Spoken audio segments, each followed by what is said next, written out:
Hey guys, Chris Clothier here with Experience Matters Live Wednesday afternoon. We come to you every Wednesday live at 2 p.m. with either a special guest or a special topic that we're going to discuss here from REI Nation. So thank you very much for joining us here today.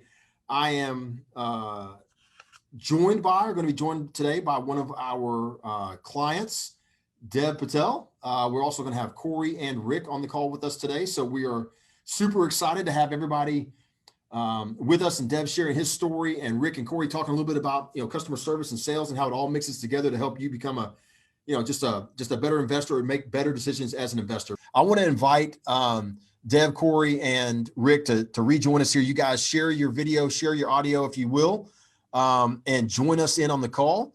I'm gonna make sure that everybody out there can see us. Gallery view, there we go. How you doing, guys? Good. How are you? Good, great. Good to see you. How's everybody doing?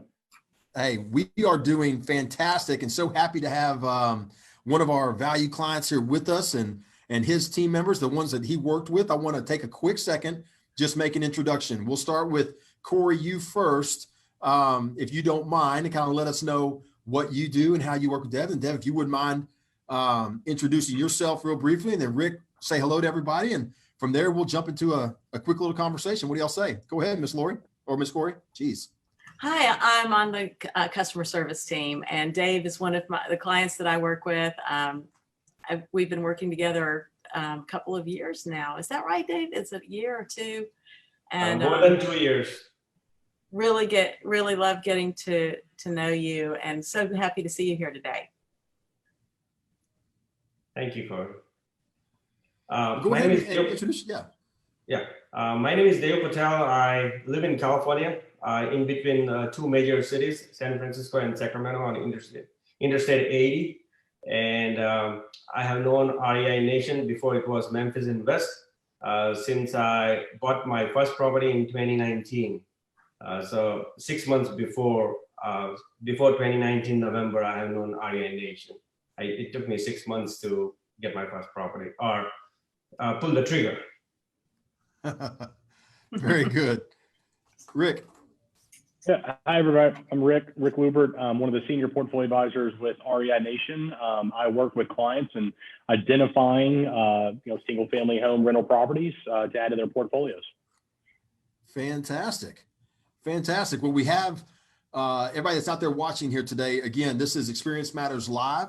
We do this every Tuesday at 2 p.m. Sometimes it's with just the team. Sometimes we have one of our valued clients, family members, guests right here on the call with us. And again, this week we're so happy to be joined by Deb Patel. So Deb, if I'm right, and I want to make sure I'm pronouncing your name right, because I know that it's spelled one way, but we were talking to Corey earlier and she was telling us that the pronunciation is a little off from what I'm saying it. Tell me how to make sure I pronounce your name correctly.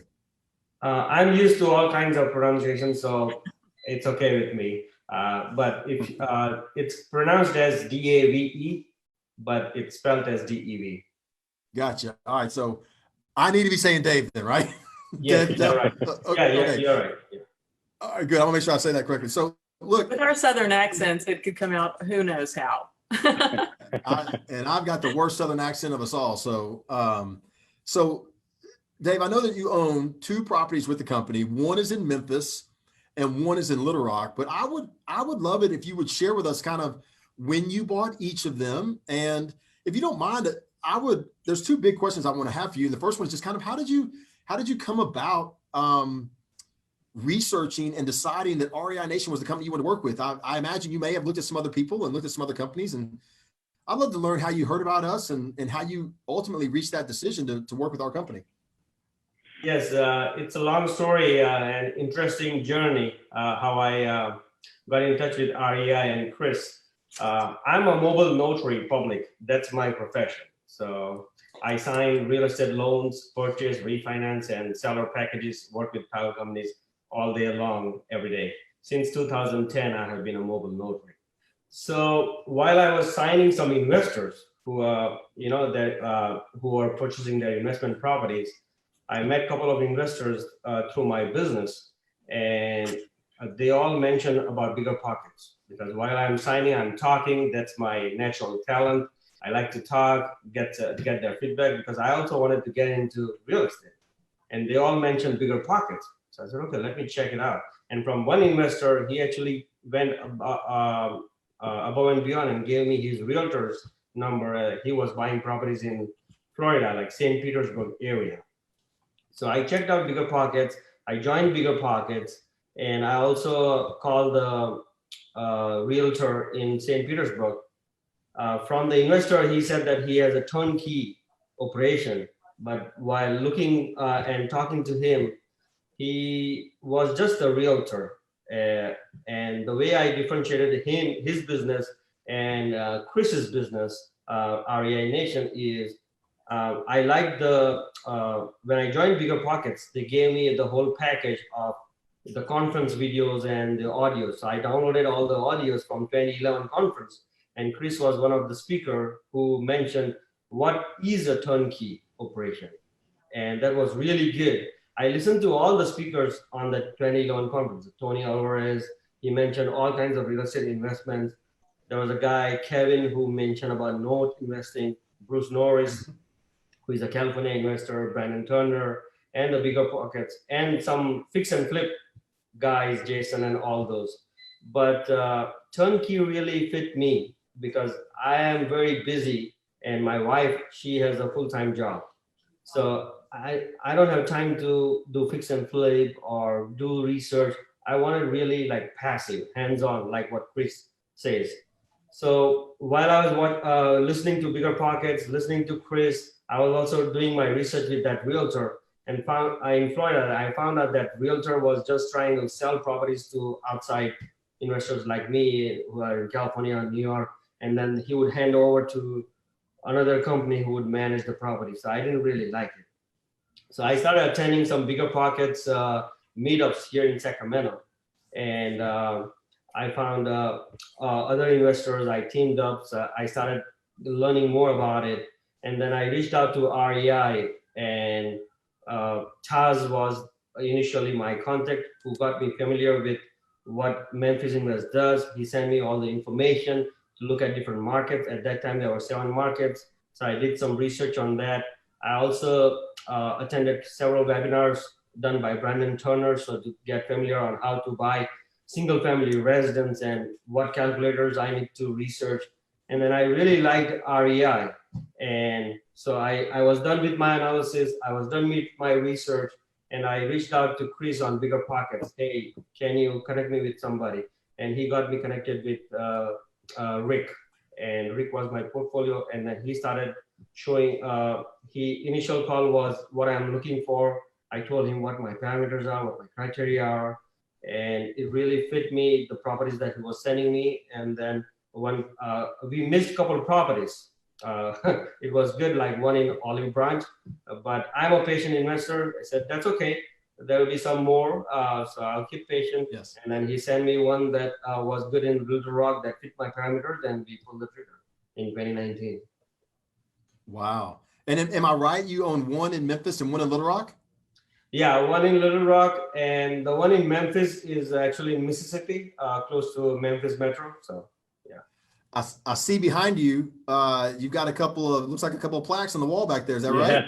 Yeah, that's the one in Little Rock, and that's the one in Horn Lake, Mississippi. Oh, yeah. I love it. I love it. That is amazing. That is really neat. So, so you didn't really talk to any other turnkey companies. Am I correct? You kind of, once you connected with us, that felt right and comfortable from the beginning? So I talked to one in Florida, the turnkey guy that I got referred from the investor. I also called up my realtor here to see if there is any turnkey companies here in local California, Sacramento, but there are none here. And then I don't like the Sacramento market because the numbers don't make sense here. Plus, it's not a landlord-friendly state. So all the reports that I got from Taz and reading all the markets and all the information that Taz shared with me really fit everything that I was looking for. That you guys really do a good job on researching my market, the demographics, why you invest in those states. All that information was very valuable and helped me decide, okay, this is the company I want to work for. That's my younger son. I love Second it. for him. I love it. Absolutely love it. So neat. Well, Deb, that's amazing. Thank you for sharing that with us. I want to ask real quick, because you mentioned that you got with Rick, and those first, that first call was kind of figuring out what you were looking for, right? Yes. Kind of, I guess, your expectations. Rick, I mean, when you're working with a client like Dave in out of town, California, there's this big cliche that all the California investors, they all, they just come and buy properties sight unseen and even on bigger pockets, sometimes it's almost like some people look down on that, if that makes sense. Like California investors don't know what they're doing. They're just buying houses out of state to buy them. I know that's not true. I know that's not correct. Rick, tell us how you how you go through the process and how you worked with Dave to get the right expectations, to make sure we match the right investments. And Dave, feel free to add in as we're talking here. Go ahead, Rick. Sure. So, obviously communication, getting feedback on the properties that I send over to investors to take a look at after those preliminary conversations about like what market they're interested in, what type of, return expectations that they're wanting to see, and getting that feedback after I send them properties is really the most critical part of the process, as far as telling me what they do or don't like about some of the properties that I've sent them, because I'm 100% confident that we will have properties that are going to be a perfect fit for that specific investor's portfolio. Every investor just kind of has their own little personal preferences when it comes to specific properties that they want to add. And Dev is our perfect ideal client when I talk about that type of communication, because obviously David is really, really detailed. I know he has a spreadsheet saved with every single property that I have sent him over the last couple of years. He knows, he has the address. He really does. Yeah, yes, go ahead. So, not every investor is going to be that detailed, but, it is a critical part of the process of telling me, exactly what you do or don't like about the properties. And that helps us pivot into a different direction, maybe a different market, maybe a different price point, things like that. And it's those investors that obviously are always communicating, that typically when that next property comes across my desk, they're who I immediately think of when I see that next property, because it's based on the communication that we've already had. So it's those investors that are really more quiet that, tend to be, I guess, last on your mind. It's just nature, and it's natural like that. So, and that's what Dev is fantastic about, is communicating. Obviously, he does his due diligence on everything. He has, he gives me feedback or response on every single property that I've ever shared with him. That's really good.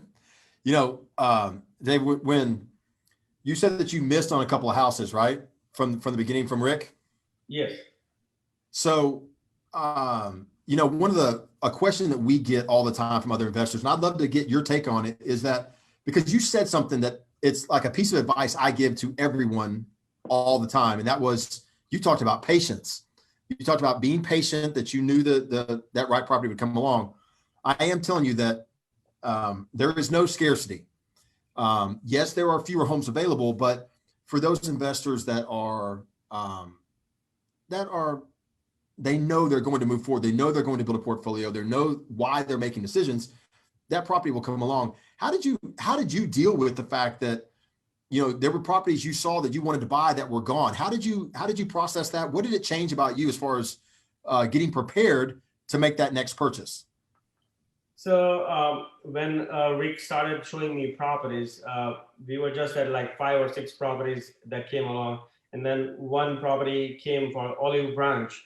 And by the time I did my due diligence, ran my numbers, another investor bought it like in 2 hours, cash deal, cash property. So I missed that. I really wanted it. It matched all my parameters, and I spoke to that to Rick. But I said, okay, I'm just new. I just started. It's just less than 10 properties that Rick has. So there will be more properties that will come. So just have patience. And if you're a good investor, patient, that's one thing you should have, is have patience. And that those kind of properties will arrive again, and then you can pull the trigger. And it was not that long.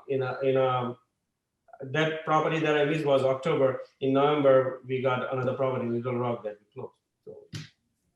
That's really It's a good. great discovery part of the process, you know, as far as seeing properties, even though you might miss on a property, it helps you move closer to making that decision on knowing what you feel comfortable and confident with to jump on that next one that meets all that criteria that comes along. So what I have is I have a spreadsheet. So when I receive the property information from Rick, I plug that in my spreadsheet, and it has everything: the address, the state, what's the purchase price, how much I'm going to put down, how much is the appreciation, vacancy, maintenance, what's the rent, and so that way I can see, and every property stacks to other properties, so I can compare. Okay, these are the properties I got. What's the cash on cash return on investment? I have that calculation as well, and I have some bigger pockets calculators as well on that spreadsheet, so I can compare all the properties. And when the property comes, I know exactly, okay, this beats all the other ones that I said I don't want to buy, and then I can make a decision. Okay, go ahead and lock it in. Right. I love it. And then the one I missed, I also have that and highlighted. So I know that this is the one I missed. So any property that in the future comes and that exactly meets that criteria, okay. Move quick. Yeah. I like that. So you bought a second property, and I know that one of the big reasons you bought a second property was the experience you had after closing. And Miss Corey, you were showing a little mug earlier. Where's that? Is that still around there somewhere? Thank you, Dave. A gift, Welcome, Corey. which I use love every day. Keeps my coffee hot and my water cold. I love it. How cool is that? So Corey, I mean, how do you go about, tell me, like, any secret sauce you have, any secret little things you do? How do you go about creating that excellent customer service relationship that we're known for with an owner like Dave from the start? How do you do that? And what do you really value most about, the relationships? Rick was talking about communication. What do you value most about those relationships and setting up a good, high quality relationship from the start? Well, I've gotten to know Dave, and I feel like I know him and his family by now. Some other clients are maybe more private and wouldn't want to share all these personal details over time that we have, but everyone's different. But what I will do with everyone from the very start is the moment that I know that someone has closed on their first house, I'm going to give them a call within the first 24 hours. Give them a call, and most often I can catch them and talk to them for as long as they want that first call. Sometimes it's just a hello. My name is Corinne. I am on the customer service team, and I am going to be calling you once a week for these first 4 weeks. And then after that, I'm going to continue to touch base with you and check in with you once a month going forward, and giving you news, updates on your properties, and checking in and seeing if I can help you with anything at that time. And I'm available in between too. So the first thing I want to do is just say hello and let them know that I'm here, that I'm going to become their one point of contact going forward for the maintenance of their properties and any others that they add to their portfolio along the way. In whatever market, I am their point of contact and eyes and ears across our company, across all of the departments, and even including accounting and even Rick. If someone needs to get in touch with Rick, I can shoot Rick a message and ask him to give him a call. So they don't have to be wandering around looking for someone to talk to when something happens.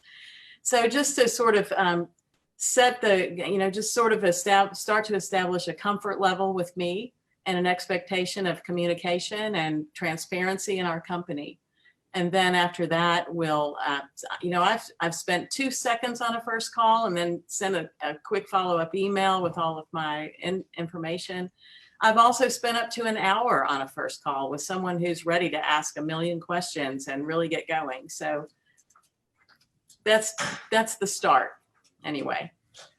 It's if I'm hearing you correct, and I know that we talk about this all the time, but it's just all about hearing what that investor needs in order to meet their expectations. It's a word I use all the time, rather than Dave, I've stopped trying to use the word returns as much, and I've stopped trying to use the words about like success or certainly taken away from dollars. I've been trying to really hone in on expectations, because every investor, it was interesting that we have an expectation of ourselves.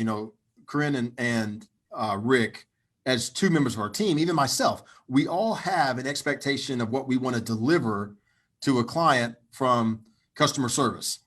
But the reality is that Corinne, I don't know, how many clients are you dealing with? I know I'm going to bounce back and forth between Corey and Corinne. Sorry. Oh yeah, just call me Corey. That's just great. I have had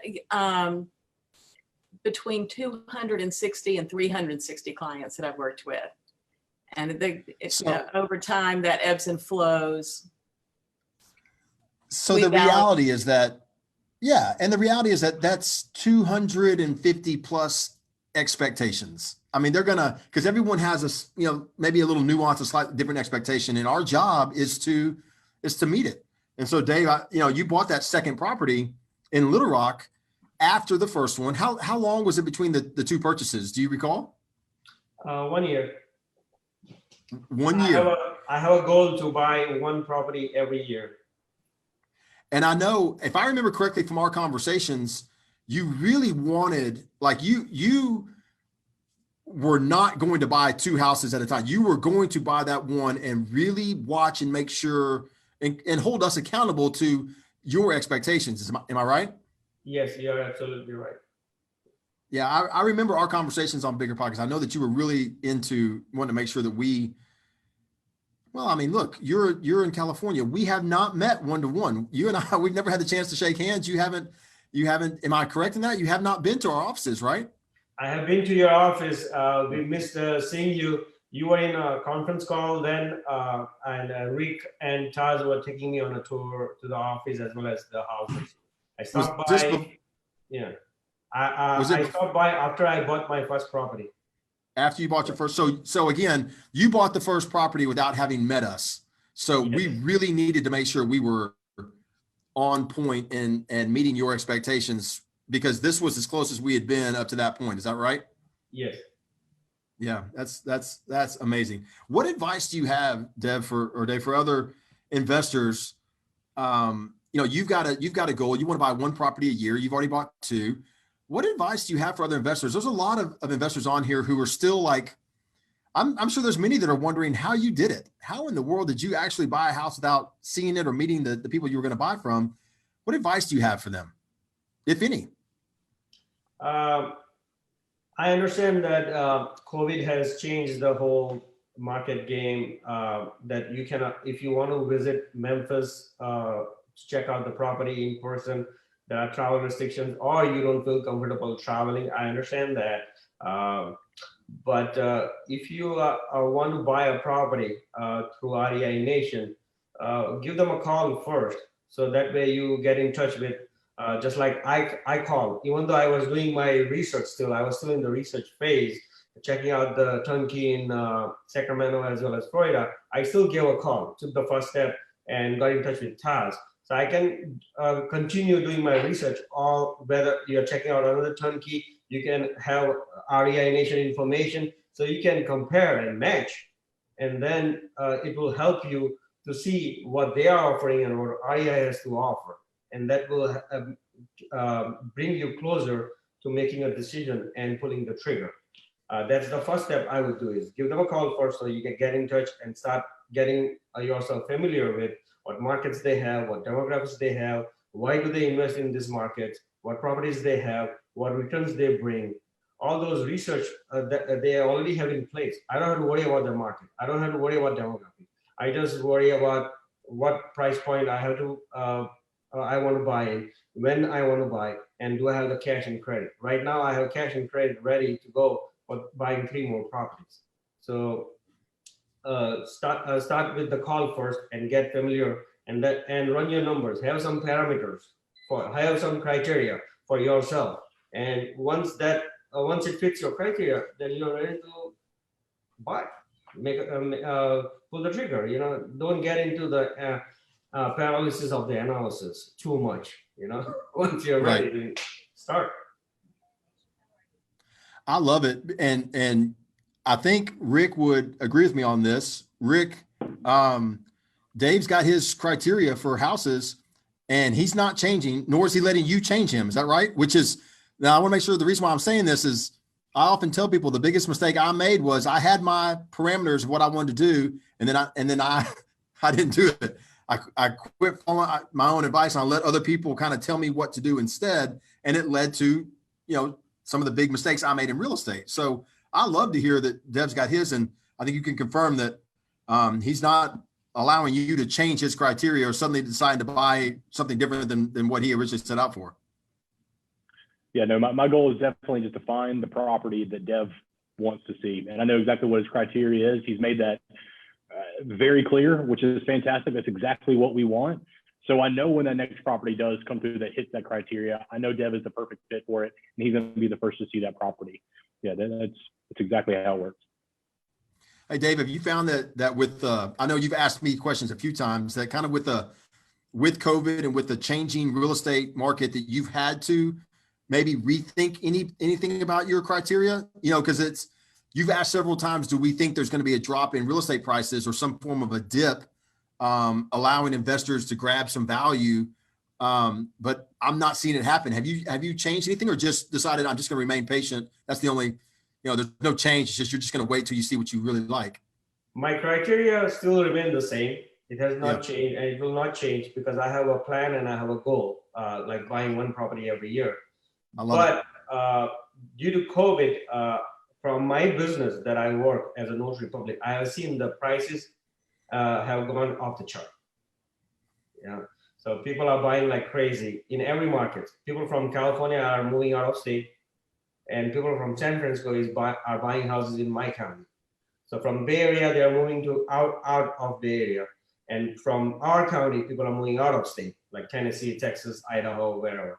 So prices are all over the place, and people are buying over the asking price, listing price. When I'm signing the sellers, they say that, oh, I listed the property this weekend, and in one day I had 10 offers. So prices have gone off the chart. People, when I'm signing the buyers, they said, oh, they got rejected a couple of times, so they had to raise their price. They had to pay over the asking price, $50,000, $100,000 more than the asking price. So I'm not in a rush. That's why I'm keeping patient. I know the moratorium is still in place until June.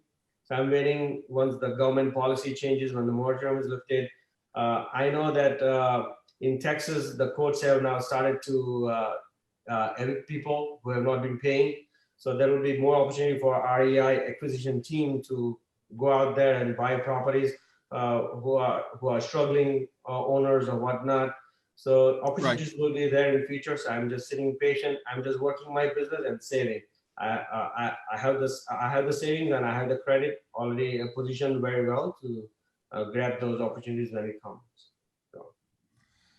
Well, we've got a question from the group, and I'm going to read the question, and if you guys don't mind, I'm going to take the beginning of this, but then I want y'all to step in because this really is, especially you, Corey, are going to have part of this question. So Steve Hong is asking, what happens when expectations aren't met? And I know that Dave, I'm not sure, have we failed yet? Have you had any instances, big or small, where, your expectations weren't met at the beginning and we had to come back and make sure that we hit them? Anything happen yet? Yeah. When we were trying to buy my second property, we had some conversation. I had some conversation with Rick that all the properties that were coming were not meeting my parameters. And he said that, oh, I'm losing patience with you. I have no confidence that we can get you a property that meets your criteria. I said, that's fine. Just let me know when anything comes up that meets my criteria. And sure enough, in a couple of days, he was able to get. So he wanted just more clarification in what I'm looking for. And then once he was clear, he was able to present it. Right. So things are going to happen when there is a miscommunication on something, but then once it got clear with him that what my criteria are not changing, this is what it is, and this is what I'm looking for. Doesn't matter which market it is, but I have a spreadsheet. This is my calculator, and this is how I come up with my numbers. So as long as I meet my numbers, I'll buy it and I'll put in the contract. So when every property I put in contract, I'll close. So Very good. Miss Corey, I know that you've dealt with, as we talked about, anywhere from 250 to 350 clients at a time, or throughout the history with the company. And you and I'm going to answer this as well, but you and I also know that we're not perfect and we don't always hit expectations, 100%. And so tell me how you try and navigate that when as the customer service rep, and something comes up, how do you handle those scenarios? Well, most everything boils down to communication and transparency. And I know that our clients expect and appreciate transparency, and we have a good reputation for that and for doing the right thing. And there are all kinds of different scenarios that can occur along the way with this type of investment. And surprises may come up. And actually, it all just really boils down to communication, transparency, and doing the right thing with any situation. Oh yeah, absolutely. I'm going to answer kind of Steve's question on top of that. And Dave, hopefully this gives you, as an investor that hasn't had, any scenarios come up yet after ownership of homes, where your expectations aren't met 100%, but when they do, this is how we handle it. I think Corey and Rick both said some really good things there, and with your example is really good. Communication is paramount. We as a group, as a company, we have prioritized communication. I love the word that you use, Corey, transparency, because we talk all the time. If you hear my father talk about integrity, that it is the most important thing to us, making sure that our integrity is intact, that we operate, above reproach, that as a company, when we fail, we not only recognize it, and we embrace is the wrong word, that we don't run from it. We don't try and make excuses. The idea is that if a lease is broken early, Steve, that would be a missed expectation. If a renovation that we've done fails early and requires repairs, that would be a missed expectation in my book. And those things occur. And as a company, what we try and do is step in and, through great communication, understanding, hey, this is real estate. I mean, it's not perfect. We give what we call averages, and that means there's some better and some below. We try and improve on our averages all the time, which means we want to raise our low end up as best as we can. And that would be length of occupancy. How long does it take before an investor has their first maintenance item? Those are just two really basic scenarios that occur, that what we're trying to do is make sure that when we have failed to meet expectations, when something has failed and we have a property that really performs below expectations, we're able to step in. There's a lot of things we can do. We have no guarantees, because we don't want investors to buy guarantees. But what we guarantee is that we know how to build long-term relationships, like with Corey and Rick. We know how to, when it's time to do absolutely the right thing. And the right thing doesn't always, we kind of have the saying that we've come up through, that the customer is not always right, but the customer is always the customer. And we're very aware of trying to meet that expectation, meet that experience, and have a great long-term relationship. Sometimes we have to step in and we are able to assist with rent. Sometimes we're able to assist with renovations. Sometimes we're able to assist with costs of renovations. And a lot of that depends on how good our communication is with our client to begin with. Right, guys? So Steve asked a great question. What happens when expectations aren't met? And I can tell you that the biggest thing we do is communicate, be transparent, and try and figure out how we can make corrections. And I don't know I know that was a great question from within the group. I don't know that we're going to have any more, but certainly if you're watching here today live, feel free to put them in there. We love answering these questions. Dave, what other questions do you have for us here today? Because I know that you are very active in our group. I don't know if you came prepared with any, don't want to put you on the spot, but didn't know if you might have any questions for me as an owner or for, Rick or Corey, two valued team members. You've got us captive audience, man. I don't know if you have any questions for us. Everything you guys have said or what you say, whether it's in your on your company website or on the reports that I got from Chaz or on the every Wednesday live, you guys do it and above and beyond, and you have met more than what I expected, right from the buying the property with Rick or customer service with Corinne or closing with Mallory. Everybody has done the job right on time or met my expectation or went beyond that. I know you already spoke about this. That's the only question I have is I know that you already spoken about it. You are still working on it. Your company is already working on it. The two properties I have to go to two different websites to get my report. So if you have everything on one, that would be very helpful. So guess what? We all want that. I actually have a piece of information I can tell you right now, but it's kind of secret. Somebody's gonna have to watch to the very end of this video to get this piece of information. I got the okay from Nate to say this yesterday. Okay. But we just haven't put it all together yet and packaged it out to our group yet. But we've got a list of improvements that are coming out. Some are going to improve the resident experience. Some are going to improve the owner experience. But one of the big things, write it down by August 1st, which is actually a little bit longer than what we anticipate. We think it'll be faster, but by August 1st, roughly about 100 days from today, you will have one login to see all of your properties, and you will be able to go and look. You'll have one login. You'll be able to look at them as a group. You'll be able to look at them individual by city or individual by property. So that is coming by August 1st. We've made that decision. We've made the implementation. It's going to take a little time for all the data to be integrated together and the accounting to work properly. So we're giving ourselves to August 1st, but Nate believes it'll be before then. So good news. Don't tell anybody. It's just for us right here today on the call, just between us, but we'll soon enough, that'll be out there.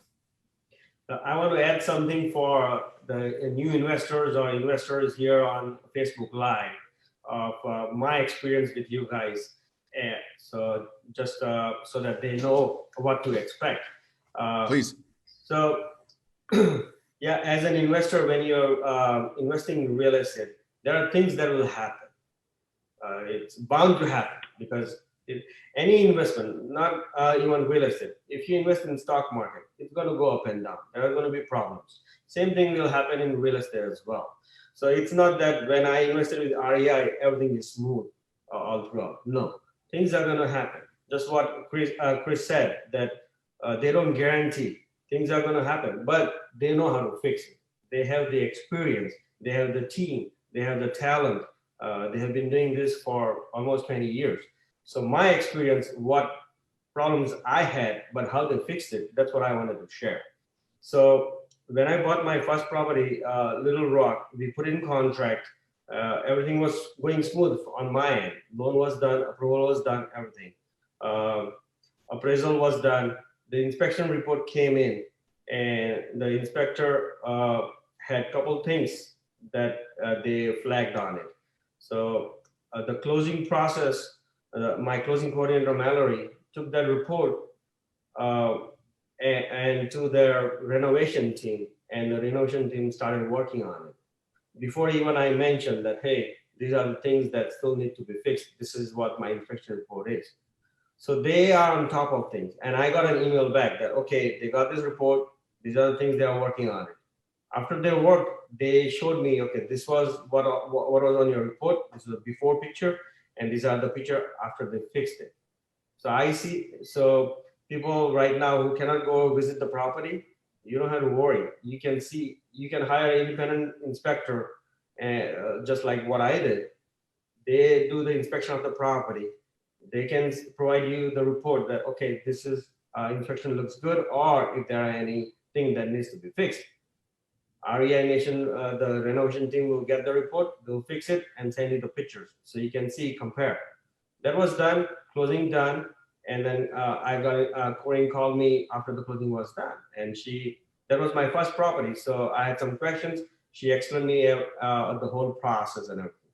Now, yeah, we closed in December 2019. November 2019. December, the rent started getting behind.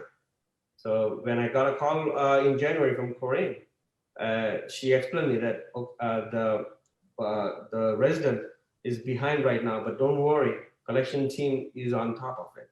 Sometimes people spend too much during Christmas, so they get behind on paying their rent. So I said, okay, that's fine. Same thing I told Rick, that, okay, I bought my first property. I want to monitor how things happen now. We closed everything I needed to do, invest, I did it. Now I'm going to keep an eye on monitoring how PPMG does in managing the resident and the property. So I want to take a step back and just watch everything, how the collections team done, how the management is done, how the rent is done, what process. So I also get myself familiar on what the back end process is, how Corinne is doing everything. So I want to feel comfortable. So yeah, in January, by the end of January, rent was collected for December. So there are going to be hiccups, but that's okay. You got to have patience, like I said. And the collection team caught up the December as well as January rent. February, everything started going smooth. March, we got locked down, 2020 with COVID, right? So again, the rent started falling behind in March, April, May. She would pay half the rent and then half another month, everything. But that's fine. The Social Security was paying, I think the tenant was on pension with Social Security. Social Security was running behind. And that's the communication I received from Corey. So you're going to be communicated well with your customer service team. You got to have trust in the team. They are working behind the scenes. So that's what I developed the trust with Corinne. Rent caught up in 2-3 months, even though the resident was paying half. But in 2-3 months, everything was caught up. And then second property I bought in 2020, December, on election day, we closed November 2nd. I don't care about who wins in the election, but I was going with my plan. So we closed on November 2nd for the Memphis property, because 1 year of experience with how the PPMG handled the resident and the collections and the rent, the reports I was receiving, the service I was receiving of Corinne. Also, one time the resident blocked the toilet, and PPMG sent a person to fix the toilet. So I know that sometimes property management would just charge the investor, but no, it didn't get charged to me. It actually was the resident's fault. So it actually got billed to the resident, and that was also collected. So it's not that every time the investor is on the hook for payment. PPMG does what's right. So whoever is going to be charged will be charged. So that was my experience with PPMG and REI Nation and Corinne and Rick. So thank you. Well, that is excellent. I appreciate you sharing that with, and I'm sure that everybody watching out there today is gonna appreciate that too as well. Guys, we're almost at an hour. We've been here for about 50 minutes. Is there any last things anybody wants to add and say before we sign off and let Dave get back to his daily job? I'm so appreciative of you taking your time out to be with us today. This means a lot to us. Believe me, Dave. Anybody have anything they want to add? Just say thank you, Dave. I mean, it's been a privilege working with you these years, and looking forward to many more in the future. You too, Dave. Thank you so much for being here today. It's just wonderful to see you. Thank you, Rick and Corinne, for making this happen for my kids. I bought 2 properties. That's for them, and now we are trying to build our portfolio for our retirement for me and my wife. So that's the goal. And thank you, Chris, for having such a wonderful company that meets our criteria and our that fits our dream to build a portfolio with REI. So I want to make sure that you hear this. Anybody else watching hears this, that it is.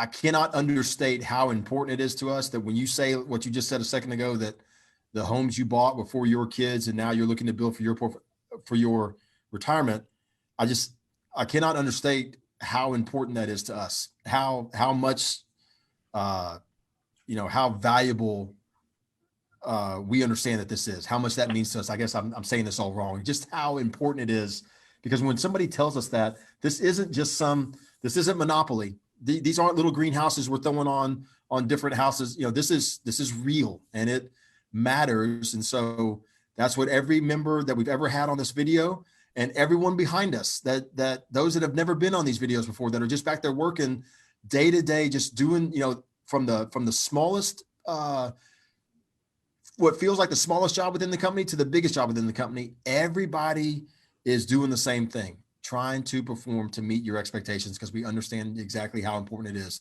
So Dave, I really appreciate you sharing that with us. And I'm glad you were with us today. It meant a lot to finally meet you here. Sorry I wasn't available when you came to town, but I'll be back in California as soon as this, like you said, the travel restrictions are lifted. I plan on getting back out there and speaking at conferences again, and being back there in Northern California. We'll make sure you're invited to wherever I'm going to be, along with all the rest of our clients, and certainly look forward to shaking your hand in person. Okay. Yeah, I'll be back in Memphis when I visit my in-laws in Atlanta. So. Oh, very good. I'll see you then. I'll make a point to come to Memphis when I visit Atlanta. So. Well, if I'm here and on a conference call, we'll just make sure that I step out, because I don't want to miss you a second time. Okay. Sure, I will. I always communicate with Rick, and we'll give you enough advance notice when I'll be back. So we'll schedule the time that way. So. That'll be great. That'll be great. Hey, Rick, Corey, thank you so much for joining us today. Dave, thank you for joining us. It's a pleasure working with you. Yeah. And we will see you when we see you. Now, for everybody watching today, we're live again next Wednesday. I'm not sure exactly what we're going to be talking about just yet, but we'll give you a heads up. Pay attention inside the group. You'll see when we're going to be announcing what our next topic is going to be. In the meantime, get in here, meet other investors, talk back and forth, share your experiences, pick Dave's brain. I mean, this is a guy that has been super willing to share within the group. So, if you're in there and you see him around, you see him making comments, be sure and say hi, ask him what he thinks about things, and we'll keep growing this group, guys. All right. So we will see y'all later. Thank you for joining us. See everybody next week. Thank you, everyone. Bye. Okay. Bye-bye.